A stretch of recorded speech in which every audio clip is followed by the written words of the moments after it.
Bonjour à tous, alors aujourd'hui je vais vous parler de matériel audio pas cher, mais quand je dis pas cher, c'est vraiment pas cher, pas cher, pas cher. Donc le premier truc pas cher, c'est ici un microphone Fifine assisté, assisté, avec son pied, le micro, qui est en principe à condensateur, donc c'est USB-C, et tout ça, ça vaut moins de 50 balles, même 40 balles en promo. Et en fait, ça donne de très bons résultats. Vous pourrez écouter. Mais j'ai fait une upgrade aujourd'hui. J'ai été acheter des choses beaucoup plus haut de gamme, si je puis dire. D'une part, toujours chez Fifine, la version un peu plus luxe de leur microphone. Alors celui-là, il est dynamique, il n'est pas à condensateur. Il a une prise XLR mais aussi de l'USB et on a une sortie monitoring pour le casque, pas très puissante. Il n'y a pas le pied. Il n'y a pas le pied. Et donc ça vaut moins de 70 balles, mais sur Ali, je l'ai eu pour moins de 40. Et puis pour enregistrer en non pas USB mais en XLR, il m'a fallu une interface audio digne de ce nom. Pareil, c'est du vraiment pas cher. C'est Bomg U202. Donc 2 entrées, 2 sorties, avec les petits potards qui vont bien. On peut rentrer des instruments ou alors des lignes. Et c'est tout en métal, c'est une jolie construction.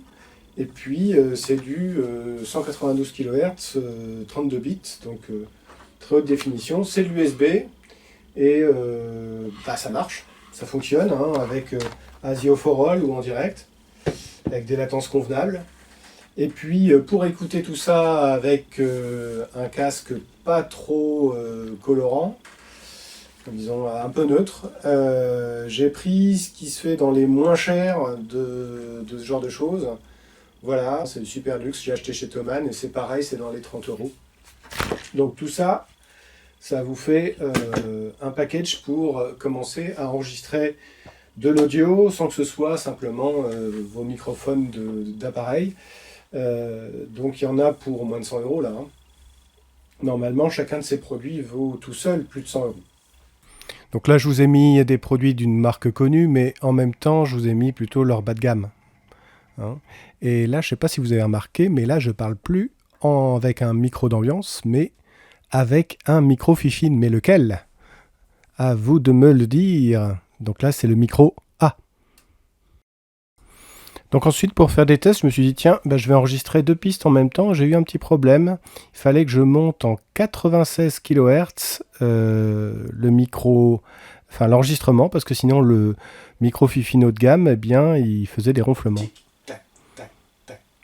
Alors là, j'imite le métronome. Je voulais analyser la latence entre les deux micros. Je chante dans les 2 micros en même temps là. Bon, en fait, le résultat, c'est qu'ils sont absolument synchrones et il y a très très peu de latence.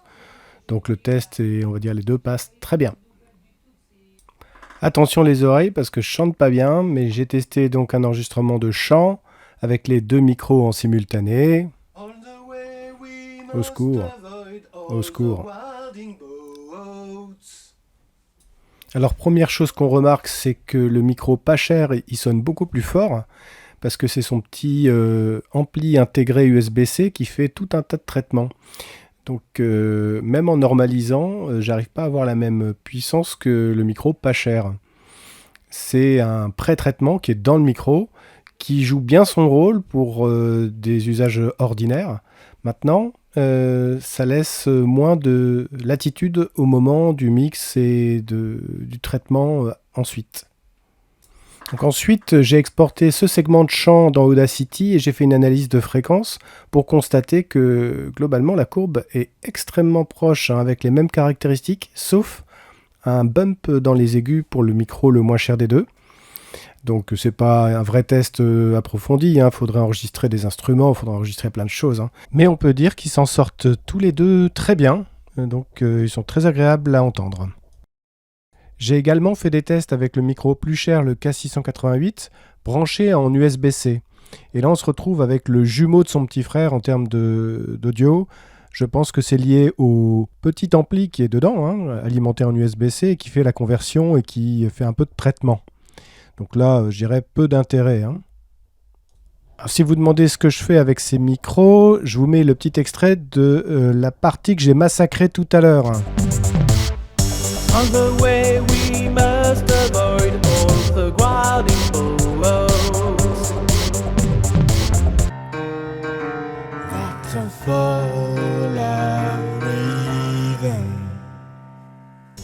Évidemment, c'est énormément retraité, y compris avec de l'IA, mais n'empêche que j'ai chanté chaque note quand même. Comme vous pouvez le voir, il n'y a pas besoin de dépenser des fortunes en matériel pour s'amuser en home studio ou voilà, à titre vraiment d'amateur. Tout ce package-là, finalement, ça dépasse déjà mes besoins.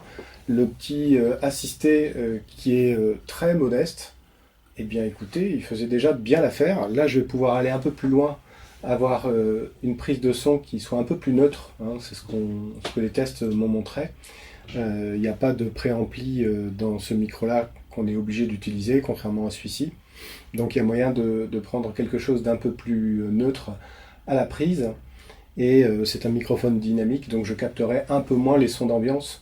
Et comme ma pièce n'est pas traitée, c'est intéressant pour moi. Donc voilà, j'espère que cette vidéo vous aura été utile. Si c'est le cas, le petit pouce. Et puis n'hésitez pas à vous abonner et surtout à commenter. Posez-moi des questions, j'aurai probablement des réponses à vous apporter. Sur ce, je vous dis à bientôt!